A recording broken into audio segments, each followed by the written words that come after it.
Bonjour Lila. Merci beaucoup d'avoir accepté cette invitation pour nous parler de ton parcours, qui, j'en suis sûre, va inspirer beaucoup de personnes. Et pour commencer cette interview, est-ce que tu pourrais nous parler un petit peu d'où est-ce que tu viens, quelles sont tes origines, tes racines? Alors je viens de plusieurs endroits en même temps, donc je me considère pas comme quelqu'un ayant vraiment des racines. Je suis née en Mhm. région parisienne, je suis née à Versailles et mon Mhm. père a été muté régulièrement professionnellement parlant. Donc j'ai vécu dans plusieurs endroits de la région parisienne. J'ai vécu dans l'est de la France, dans les Vosges.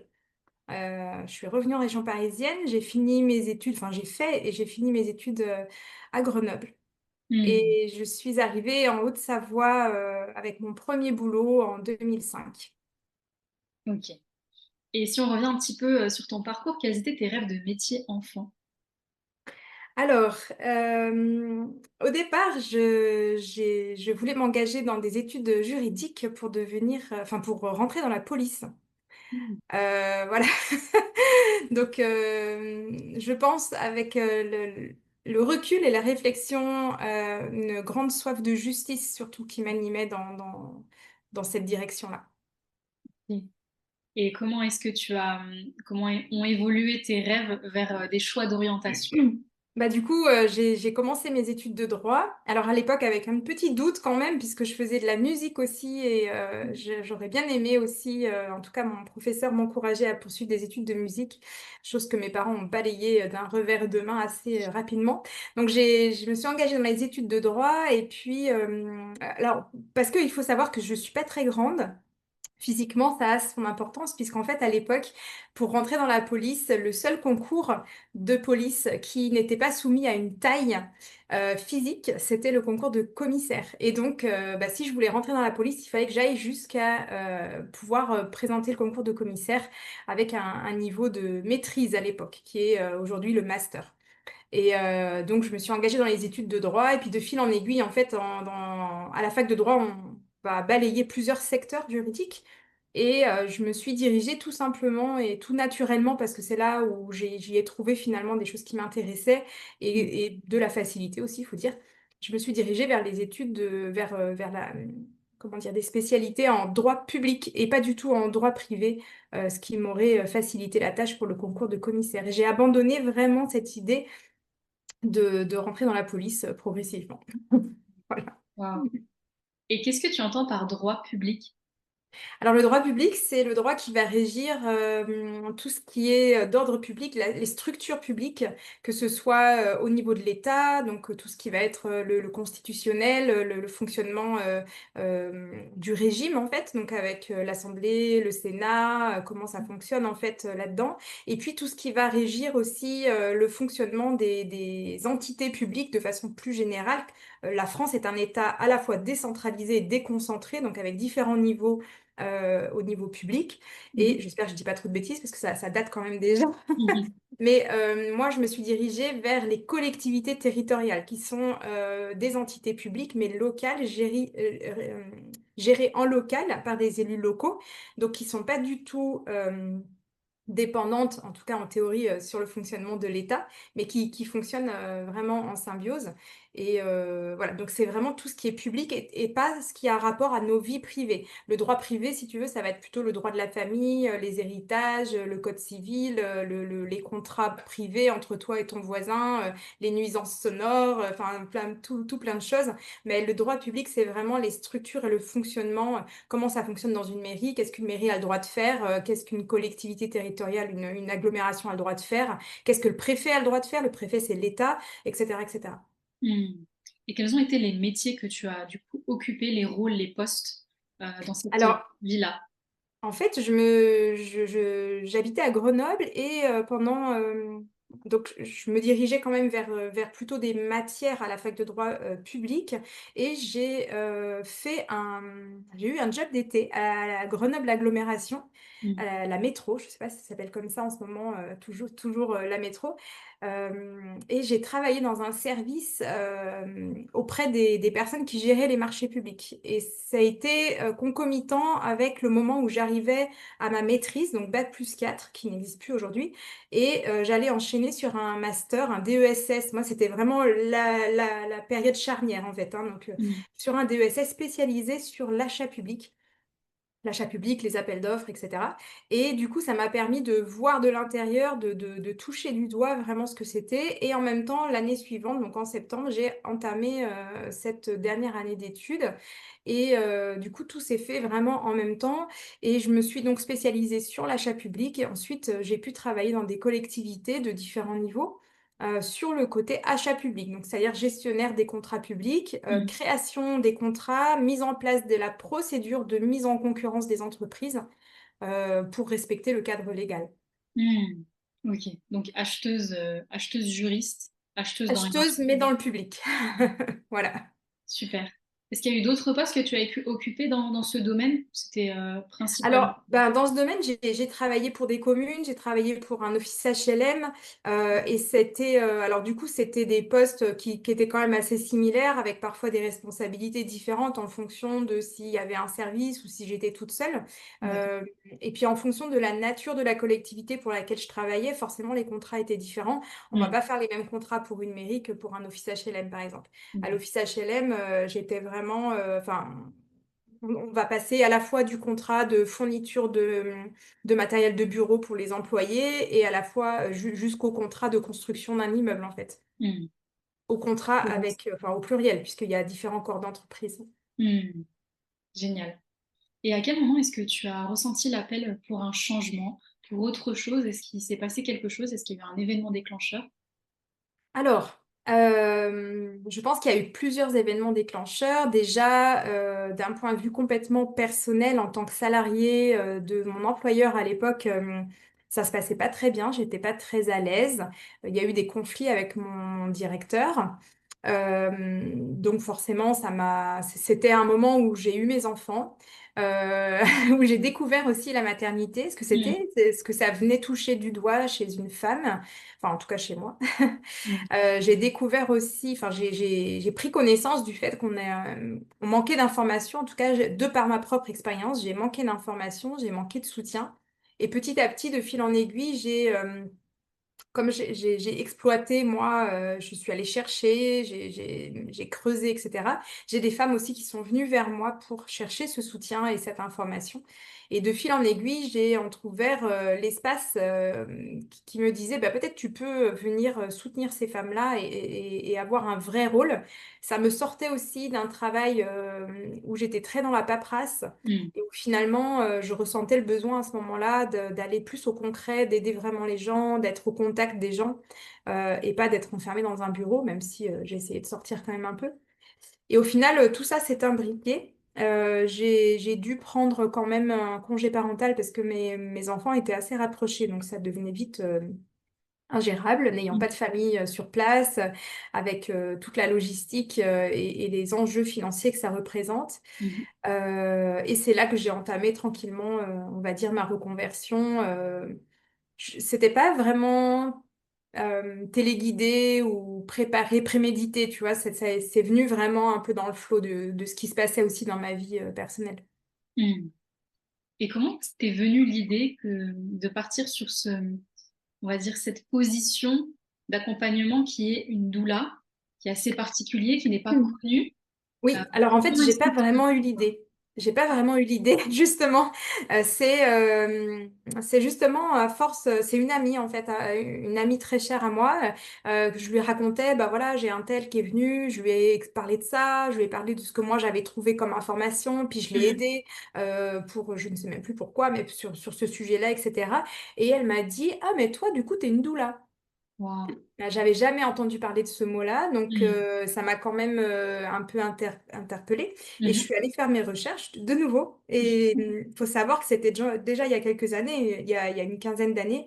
Et les doulas en France, on n'en parlait pas comme on peut en parler aujourd'hui. Mm. Donc c'était encore vraiment très intimiste Mhm. comme métier, on n'en parlait pas beaucoup. Et, et du coup, voilà, j'ai fait mes recherches et je me dis, ah ouais, ben, doula, en fait, effectivement, concrètement, j'ai ce rôle-là auprès de Mm. certaines femmes. Et ça m'intéresse en fait d'aller creuser ça et c'est quelque chose qui m'intéresserait d'officialiser et puis de structurer pour en faire une activité à part entière. Mm. Génial. Et Mm. du coup, est-ce que tu peux nous dire ce qu'est une doula pour toutes les personnes qui ne savent Mm. pas? À quoi ça sert? Qui est-ce que tu accompagnes? Euh, et voilà, dans quel cadre? Alors, je vais essayer d'être concise. Déjà, une doula, il faut bien comprendre qu'une doula en France, c'est pas la même chose qu'une doula à l'étranger, Mm. et notamment dans les pays anglo-saxons. D'accord? On n'a pas la même marge de manœuvre, on n'a pas le même rayon d'action, Mhm. parce que en France, nous avons pas la même considération par le corps médical, très clairement. Je le dis sans jugement aucun, mais c'est un fait, il faut bien le comprendre. On peut pas du tout comparer une doula aux États-Unis à ce que fait une doula aux États-Unis à ce que fait une doula en France. En France, du coup, une doula, c'est une spécialiste de la relation d'aide, adaptée et centrée sur la période périnatale, donc avant la naissance, pendant la naissance, après la naissance. On n'est pas du tout des professionnels de santé. Mm. Point très important, on n'est pas là pour marcher sur les plates-bandes de qui que ce soit dans les maternités ou les sages-femmes libérales ou quoi que ce soit. On n'est pas là pour faire de diagnostic, pour donner notre avis personnel. On est là pour soutenir la personne, l'informer et l'aider à faire ses propres choix et à les vivre le mieux possible, quoi qu'il arrive. Donc ça peut paraître des grands mots, des grandes Mm. théories, et en même temps c'est tellement précieux dans cette période de Mm. vulnérabilité parfois que traversent les femmes et les papas, les conjoints, les conjointes. C'est vraiment quelque chose qui va être un fil rouge au final dans leur parcours périnatal. Une doula n'accompagne les naissances que en présence d'un personnel du corps médical en France. C'est le cadre légal. Je suis bien placée pour le savoir, ayant un antécédent de juriste. Mm. Aujourd'hui, en France, malheureusement, on a des doulas qui ne respectent pas ce cadre médical. Parce qu'il y a une confusion entre le rôle de la doula en France et le rôle de la doula à l'étranger. Ça ne veut pas dire que je Mm. suis d'accord avec ce cadre-là, ça ne veut pas dire que je pense qu'une doula qui est toute seule sur une naissance est forcément dangereuse, mais ça a des enjeux en France, dans un cadre légal qui est spécifique et Mm. où on peut être tout simplement poursuivi pour exercice illégal de la médecine, tout simplement. Parce qu'en France, la naissance est considérée comme quelque chose qui appartient à la médecine, Mm. qu'on soit d'accord ou pas. C'est Waouh. comme ça. Merci beaucoup pour cette définition, pour cette présentation. Et si on parle de petites choses, enfin, concrètement, par exemple, qu'est-ce que toi, tu as pu apporter, faire sur les différents accompagnements que tu as pu faire pour que les personnes qui regardent cette vidéo se disent, ah oui, j'aimerais bien contacter Céline ou contacter une doula parce que je suis confrontée à ça de façon plus d'exemples.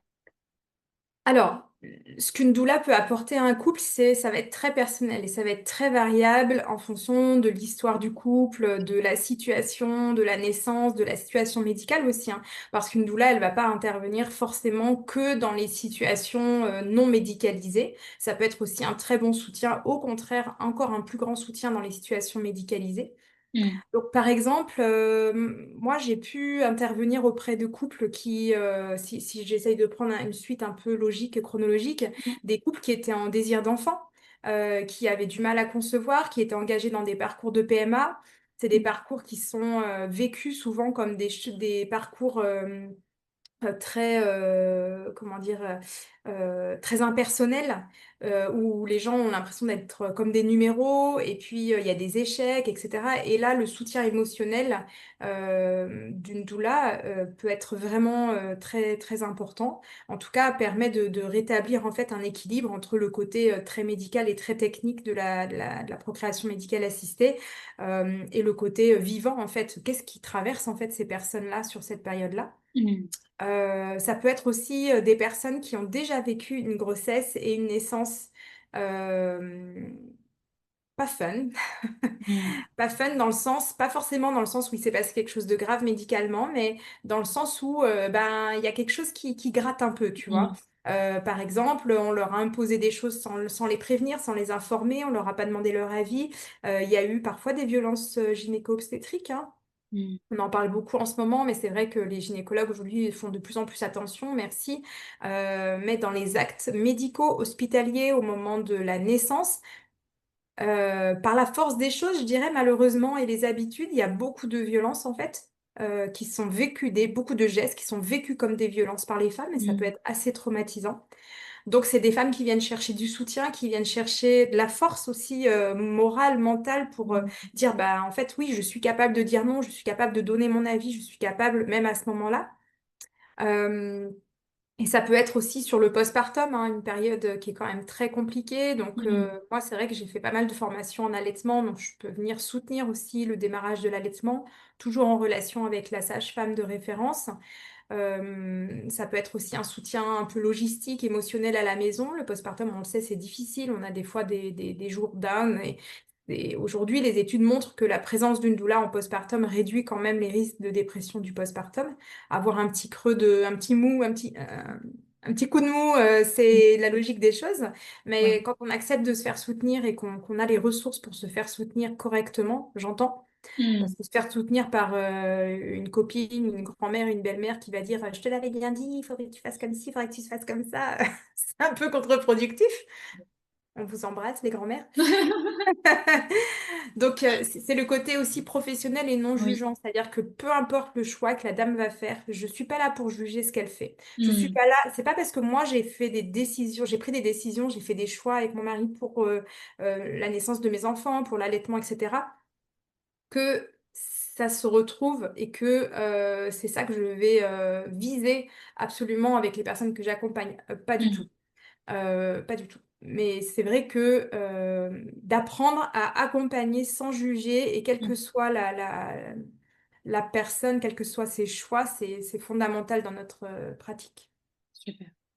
Et tu parlais justement de formation autour de Mm. l'allaitement. Quelles sont les différentes formations que tu as fait jusqu'à présent dans ce domaine? Alors, dans le domaine de l'allaitement particulièrement, franchement, j'ai fait pas Non, mal de je veux dire de formations. façon autour de la doula. Mm. Pardon.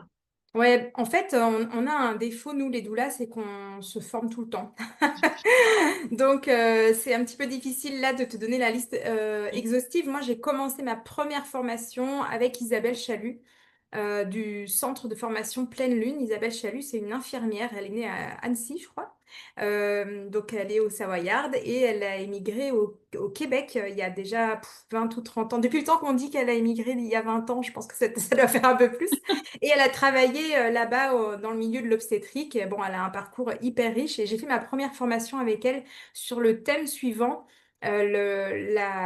L'accompagnement à la vie et l'accompagnement à la mort, parce qu'il y a beaucoup de similitudes. Et ce premier module de formation, ce premier séminaire a été hyper riche. J'ai Mm. fait ensuite ma formation doula avec elle. J'ai fait des modules de formation complémentaires. J'ai suivi des formations en allaitement, notamment avec Céline Dalalana, qui est une sage-femme consultante IBCLC, qui est un label international d'accompagnement à l'allaitement. Voilà, j'ai fait pas mal de formations et j'ai été formatrice moi-même pendant 3 ans avec le centre Envol et Matrescence. J'ai fait une petite pause l'année dernière parce que justement je me forme sur un autre diplôme et je voulais être vraiment disponible pour ça. Et le fait de former aussi des doulas, c'est très riche également parce que ça remet beaucoup de choses en question, ça permet Mm. de réadapter son discours, de Mm. réfléchir aussi à ce qu'on dit. Mm. Et je trouve que c'est au moins aussi formateur que de participer comme stagiaire, on va dire, à une formation. Mm. Et quels sont les outils aujourd'hui que tu utilises pour accompagner les personnes? Alors, j'ai pas mal d'outils. J'ai pas mal d'outils, pareil, acquis au fur et à mesure des années. Mhm. Bah, tout ce qui est communication non violente, écoute active, ça Mhm. c'est la base, je dirais. Toutes les informations et l'actualisation des informations que je Mm. peux donner en termes de périnatalité. Moi, je suis formée aussi sur la pratique de l'hypnonatal. L'hypnonatal, c'est un protocole de 4 séances prénatales sur lesquelles on va venir travailler en hypnose sur plein de problématiques et de thématiques liées à la grossesse et à l'accouchement. L'hypnose, c'est quelque chose qui m'anime depuis longtemps et tout ce qui est Mhm. préparation mentale, étant une ancienne Mhm. sportive, c'est quelque chose qui m'a parlé beaucoup et qui donne de très bons résultats. Je vais travailler aussi par le corporel, donc que ce soit comment dire, le massage, l'usage des rebosos, c'est des tissus avec lesquels on peut amener beaucoup de détente, on peut faire du massage, des étirements, etc. Voilà, beaucoup de choses. J'ai des petits outils aussi très concrets que je vais pouvoir amener à mes rendez-vous pour que les personnes puissent visualiser, par exemple le bassin, comment c'est foutu, comment le bébé descend. Hmm, J'ai des outils de visualisation pour schématiser le déroulement d'une naissance, etc., etc. hmm. Et tout ça, c'est à destination soit de la maman, soit du papa, mais aucunement du bébé. Quand il est né, toi, enfin, tu n'interviens pas avec le bébé et l'enfant. En fait, la doula, elle est vraiment là pour accompagner la famille dans son ensemble. D'accord. Donc, ça va être d'abord le couple. Hmm, Une fois que le bébé est né, on ne peut pas imaginer dissocier le bien-être du bébé du bien-être des parents. hmm, Quand le bébé va pas bien, les parents vont pas bien. Donc, effectivement, moi, je ne suis pas spécialiste du bébé en tant que tel. Maintenant, l'expérience fait qu'on arrive quand même à à avoir l'œil sur certaines choses. Et comme je disais tout à l'heure, moi, je travaille beaucoup en réseau. Donc, en fait, quand j'accompagne une personne, une des premières questions que je vais lui poser, c'est qui ta sage-femme? hmm, Donc, je vais communiquer aussi avec la sage-femme. La sage-femme, hmm, elle a ce rôle de contrôle de la santé du bébé. Et c'est des choses que je vais pouvoir donner. Bah tiens, c'est quand moi j'ai l'impression que peut-être il se passe ça ou il se passe ça. Est-ce que tu pourrais prendre rendez-vous avec ta sage-femme pour vérifier ça ou rendez-vous avec ton pédiatre? hmm, Donc effectivement, je vais pas avoir un rôle proprement dit sur le bébé parce que mon rôle c'est le bien-être émotionnel des parents. hmm. Mais par la force des choses, si bébé va bien, c'est plus simple pour les parents. Donc le but du jeu, c'est que toute la famille en fait aille bien. Bien sûr. Donc le bien-être émotionnel. Quelle est la différence claire et nette entre une sage-femme et une doula? Je vais y arriver. Eh bien, tout simplement, la sage-femme, c'est une professionnelle de santé, donc elle va examiner la personne, elle va faire un diagnostic, possiblement faire une ordonnance et pouvoir médiquer et avoir des actes médicaux, ce que une doula ne va jamais faire.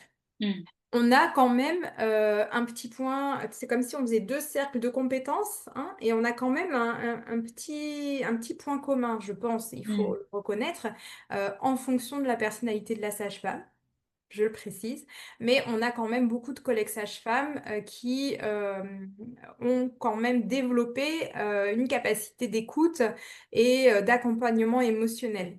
hmm, Donc ça, on ne peut pas leur retirer. Elles le revendiquent beaucoup et elles ont raison. Là où c'est différent par rapport à une doula, c'est le temps qu'on va consacrer déjà à la personne, puisque un rendez-vous doula, en tout cas pour ma part, c'est minimum 1 heure et demie.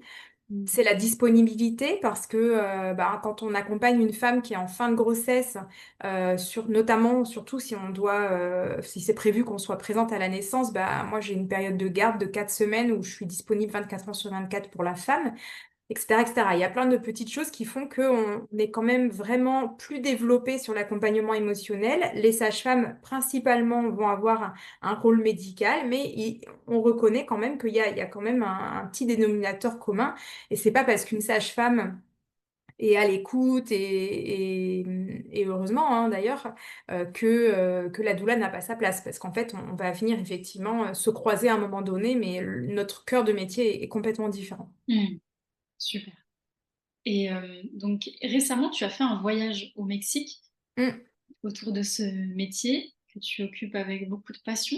Quel a été l'objectif de ce voyage? Qu'est-ce que ça t'a apporté? Qu'est-ce que tu as pu apprendre, enrichir de ta pratique? Alors, c'était un voyage que j'avais envie de faire déjà depuis plusieurs années et que je ne m'autorisais pas à faire. Donc, ça a été déjà d'un point de vue personnel pour moi une grande étape de m'autoriser à partir toute seule, sans ma famille. Enfin, c'est beaucoup de choses importantes je sortais fort, fort, fort de ma zone de confort. D'un point de vue professionnel, donc en fait, on était dans le sud du Mexique, dans l'état du Chiapas, qui est proche du Guatemala. Mhm, C'est un état où on a rencontré en fait des communautés euh, qui nous ont permis de comprendre en fait comment fonctionnait là-bas encore le système de l'apartheria, qui est, alors j'ai pas du tout un accent espagnol, il faut savoir que j'ai jamais fait d'espagnol de ma vie. La parteria, c'est vraiment ce qu'on pourrait parler, l'équivalent, c'est la sage-famerie. La sage-famerie hein, au Mexique est pas du tout pareil qu'en France. Et en fait, on a une grosse, enfin, on a beaucoup de différences en fait entre les communautés traditionnelles qui sont parfois très coupées de la modernité et très coupées de l'accès aux villes, où il y a là une médecine parfois très proche de ce qu'on peut vivre nous en Europe. Et il y a différents degrés comme ça, et donc il y a différents types de sages-femmes qui vont intervenir plutôt dans des communautés éloignées ou plutôt dans un système plus médicalisé. Enfin voilà, c'est assez éclectique. Et on est allé rencontrer un petit peu ça, on est allé écouter différentes sages-femmes nous parler de leur métier, de comment elles le pratiquent, de la sage-famerie traditionnelle à la sage-famerie plus classique. On est allé rencontrer aussi des pratiques là-bas qui sont des pratiques communautaires, qui sont des pratiques finalement qu'on retrouve parfois un peu de par le monde aussi, hein, qui sont pas liées que au Mexique. Notamment cette pratique des tissus, cette pratique du témascal, qui est un bain de vapeur hein, qu'on retrouve dans plein de communautés de par le monde.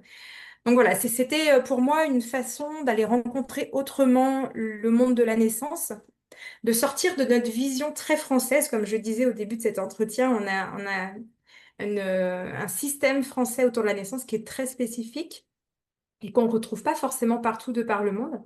Des fois, de dézoomer en fait et d'aller voir un peu ce qui se passe ailleurs, ça peut permettre de prendre vraiment de la distance et puis de voir les choses un peu autrement. Hmm. Donc voilà, c'est difficile à résumer en quelques mots, mais en tout cas, c'était très chouette. C'est très chouette. Est-ce qu'il y a quelque chose que justement que tu viens ramener, rajouter à à ton approche aujourd'hui, un parfum, une essence de ce voyage? Qu'est-ce que Euh, tu as ramené avec toi dans dans ta valise? alors c'est encore un peu tôt, même si c'était il y a 3 mois, je pense que j'ai besoin d'encore un peu plus de temps pour assimiler tout ça. Je Hmm. pense que m'enlève une certaine rigidité, je sais pas trop comment dire, mais une certaine rigidité que je pouvais avoir sur une certaine vision. Euh, et surtout, bien évidemment, ça m'a montré les travers enfin ça m'a montré encore les travers de la médicalisation à outrance et de la médicalisation non justifiée. Parce que le Mexique n'échappe pas à la règle et très clairement, on a une sage-femme qui a résumé ça en quelques mots. Une femme d'une communauté, déjà, c'est compliqué pour elle d'aller à l'hôpital parce qu'elle n'a pas de voiture, elle n'a même pas les sous pour payer le taxi pour y aller. Mais le pire, c'est que, en fait, si elle va à l'hôpital, elle sait très bien qu'elle aura une césarienne. Et ça m'a, c'est pas que ça m'a choqué, mais ça m'a ouvert les yeux vraiment. Et je pense à certains endroits en France, on est un petit peu rendu là. Quand on sait qu'aujourd'hui, il y a une femme sur 5 en France qui accouche par césarienne, c'est une statistique complètement démente par rapport à d'autres pays. Et les femmes françaises sont pas plus incapables d'accoucher de leur bébé qu'ailleurs dans le monde. Donc, je pense qu'il y a vraiment une réflexion et on est en train d'assister, en tout cas, à un glissement, en fait, de la façon dont naissent nos bébés. Malheureusement, c'est pas sans conséquence, et ça, on le dit pas assez. C'est pas sans conséquence et sur tout plein de problématiques qu'on peut trouver derrière chez les enfants et sur aussi l'épigénétique et l'évolution de l'espèce humaine. Quelles sont les conséquences? Ça serait vraiment long à expliquer, mais on, Quelques-unes. Ça donne un... ouais, les conséquences dans l'estime de soi, les conséquences pour la dépression du postpartum, on en parlait tout à l'heure. Hmm. Une femme qui a perçu des violences, la césarienne non justifiée peut en être une, hein. Hmm. Une femme qui a senti qu'on lui disait pas toute la vérité ou qu'on lui dit des choses mais que c'est pas cohérent, etc., etc. La césarienne, faut dire que c'est quand même derrière, c'est une opération chirurgicale abdominale sur cette épaisseur de tissu. C'est pas quelque chose dont on se remet du jour au lendemain. Il y a des douleurs, il y a des possibilités d'infection, il y a des effets secondaires, hein, tout simplement. Ça retarde possiblement le démarrage de la lactation, donc des bébés qui peuvent être complétés, un allaitement qui peut être compliqué. Hmm. Tu vois, ça a quand même... Des c'est pas sans répercussions. conséquence, quoi. Hmm. Waouh. Mais c'est super que tu le précises. Merci beaucoup. Parce que ça va éveiller des consciences. On n'a pas toujours conscience de tout ça. Bah, en fait, c'est difficile parce que dès qu'on parle de ça, on dit ouh là là, mais la médecine, elle sauve des vies. Moi, si j'avais pas eu de césarienne, je serais morte. Bon, alors déjà, ça, c'est ce que les médecins t'ont dit. Je suis désolée, mais parfois, c'est pas vraiment le cas. Mais libre à chacun de croire ce que les médecins ont dit, hein, c'est pas du tout un jugement. Et en plus, bah, c- l'idée, c'est pas du tout de cracher sur la médecine, c'est juste de dire que, à un moment donné, c'est une histoire de balancier, quoi. Quand on va trop loin, à un moment donné, c'est bien de revenir au centre. Et Mm. c'est bien de reconnaître que parfois on va trop loin. Et j'assiste à ça régulièrement. Parfois, on va vraiment trop loin. Et je trouve que c'est un souci aussi d'honnêteté intellectuelle de la part du corps médical de dire, bon, bah, en fait, on veut intervenir pour prévenir certaines choses, mais en fait, par ces interventions, on crée d'autres problématiques. Mm. Je reprends l'histoire de l'allaitement parce que c'est un petit peu mon rayon quand même. On sait aujourd'hui que le fait de téter sur un biberon et le fait de téter sur un sein ne développe pas du tout de la même façon les muscles de la mâchoire, que ça a une conséquence derrière sur la morphologie du bébé, que ça va avoir une conséquence sur le développement de sa zone ORL, une conséquence sur possiblement les maladies ORL qu'il va développer. Sur les tensions ici au niveau de la nuque, avec des conséquences derrière sur les maux de tête, sur les migraines, ils ont fait aussi des liens avec les adultes qui ont des apnées du sommeil. Enfin, il faut pas diaboliser tout. Par contre, je pense que c'est intéressant de ne pas non plus balayer de la main toutes ces études en se Mm. disant, mais non, c'est pas grave, on a sauvé un bébé. Oui, bah oui, d'accord. Mais si on pouvait temporiser un peu et puis le faire juste quand c'est vraiment nécessaire, eh ben, ça serait vraiment super chouette. Waouh, ok.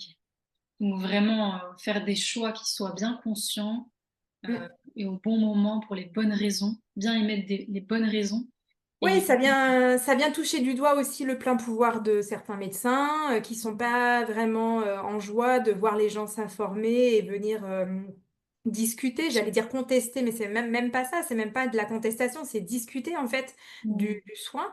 En France, quand même, la loi elle est très claire, c'est que le contrat de soin, il requiert l'autorisation et le consentement du patient, consentement qui peut être retiré à n'importe quel moment. Ça, il y en a certains qui l'oublient. Donc voilà, après on pourrait aller loin, hein, mais Génial, les- ça merci. pose plein de questions, quoi. Mm. Et quel est le challenge aujourd'hui d'une doula? Quel est le plus gros challenge? Alors, le plus gros challenge, je pense qu'il y en a plein des challenges. Je pense qu'il y en a plein. Si je regarde à l'échelle de la France, en tout cas, je pense que le plus gros challenge des doulas aujourd'hui, c'est que les maternités baissent les boucliers et acceptent que les doulas accompagnent les familles en salle de naissance.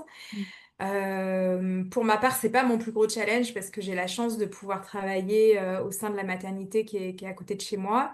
Euh, mais c'est vrai que même des sages-femmes à domicile voient pas forcément d'un très bon œil la doula qui va accompagner une naissance à domicile. Enfin voilà, c'est vraiment, on a encore cette espèce de rivalité, des fois très forte, des fois pas du tout. Autant j'ai rencontré des sages-femmes.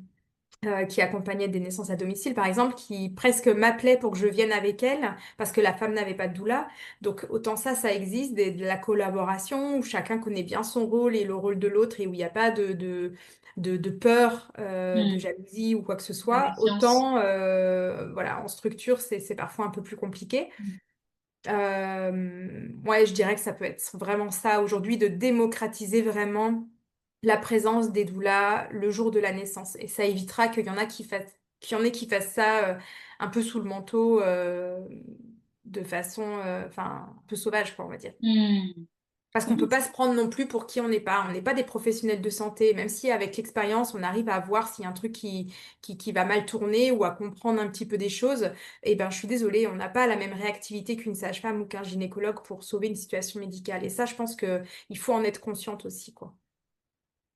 Combien est-ce qu'il y a de doulas aujourd'hui en France? Est-ce que tu sais? Alors là, aucune idée. Je Mm. saurais pas du tout te dire. Juste ce que je peux te dire avec certitude, c'est que depuis le Covid, il y a eu beaucoup de réflexions générales hein, dans la population et notamment sur justement cette période périnatale et que il y a pas mal d'organismes de formation qui se sont créés et qui se sont développés.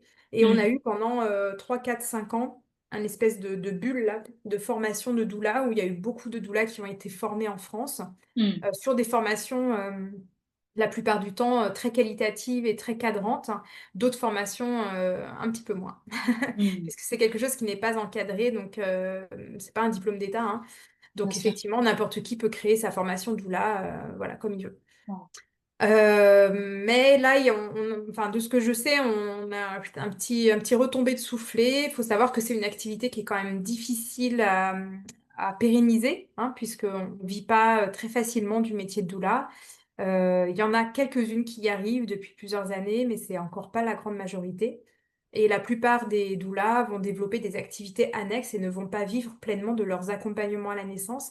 Elles vont faire des massages bébés, enfin voilà, d'autres choses comme ça. Et c'est ça qui va venir soutenir leur activité.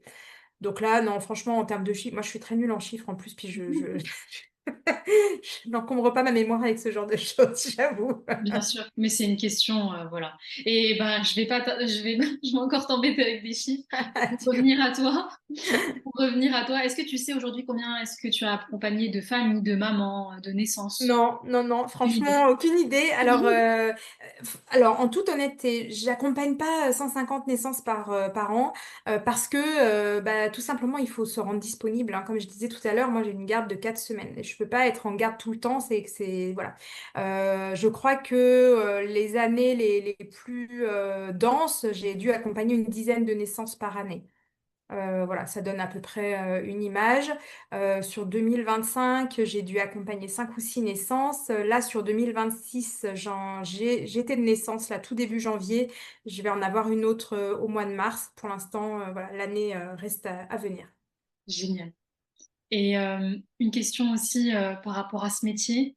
On arrive sur la fin, mais par rapport à tout ce que tu nous as dit, qui est extrêmement passionnant, inspirant, qu'est-ce qui, toi, fait sens pour toi dans ce métier? Pourquoi est-ce que tu fais ça? Pourquoi est-ce que ça te passionne tant? Eh bien, je pense que effectivement, comme tu dis, on est sur la fin et ça va revenir boucler avec ce que je disais au début. Une fois, je m'étais posé la question justement en tout cas, j'avais eu cette réflexion par rapport à, à ce qui m'anime beaucoup dans ma vie, c'est-à-dire le fait de ne pas, enfin, comment dire, je sais pas trop comment le formuler, mais en fait, ce souci que j'ai, on va dire, de l'injustice. Et je pense que autant c'est ça qui m'avait animée au début quand j'étais jeune pour choisir hein, une voie professionnelle, autant je pense qu'aujourd'hui, pendant longtemps, je me suis posé la question, mais pourquoi t'es devenue doula? Au final, t'as perdu de vue complètement ce qui te guidait au départ, mais en fait, pas tant que ça. Parce que je pense que il y a un petit peu de ça aussi. Je veux rétablir la justice, c'est-à-dire rétablir l'information, rétablir le fait que les personnes vont faire des choix sur des justes informations et pas juste parce que le médecin en blouse blanche très impressionnant leur a dit que, même si des fois il dit des choses très très intéressantes, évidemment, mais très en lien forcément avec son protocole à lui et ses habitudes à lui. Mhm.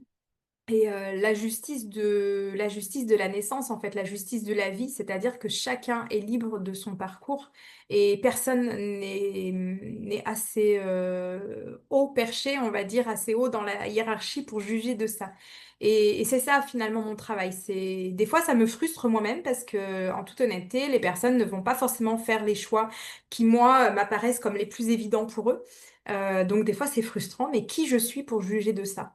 Et rendre à chacun vraiment son pouvoir là-dedans, c'est fondamental parce que n'oublions pas qu'on est en train de créer des parents. On crée un bébé, bien sûr, mais on est en train de créer des parents. Et bon, moi, pour avoir 4 enfants, je suis encore le nez en plein dedans, mais la confiance en soi, la confiance dans ses choix, c'est fondamental quand on crée une famille. Parce que c'est que le début, hein. L'accouchement, c'est pas l'arrivée, c'est que le début. Et des décisions comme ça, des décisions importantes dans sa vie, pour soi, pour ses enfants, pour sa famille, on va en avoir à faire pendant les 20, 30, 40 prochaines années. Mhm. Waouh, génial. Merci Mm. pour ce partage.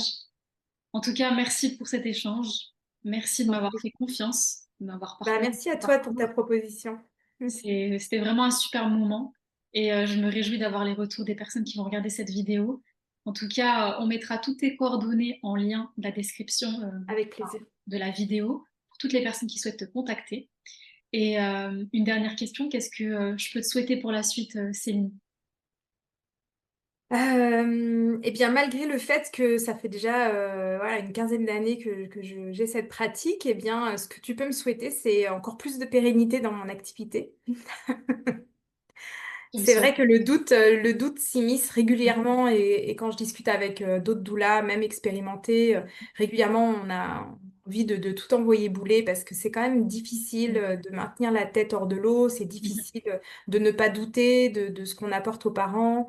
Et puis d'être, enfin voilà, c'est aussi de l'entrepreneuriat, hein, c'est pas tous les jours facile. Mais je pense que notre foi et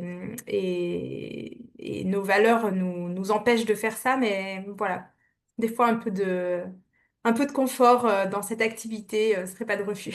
Ah, je te le souhaite en tout cas de tout mon cœur. Je te souhaite vraiment que ça puisse être périn de plus en plus, que tu puisses trouver une stabilité dans la durée avec cette activité qui est ta passion et ça se ressent. Merci infiniment. Merci beaucoup à toi.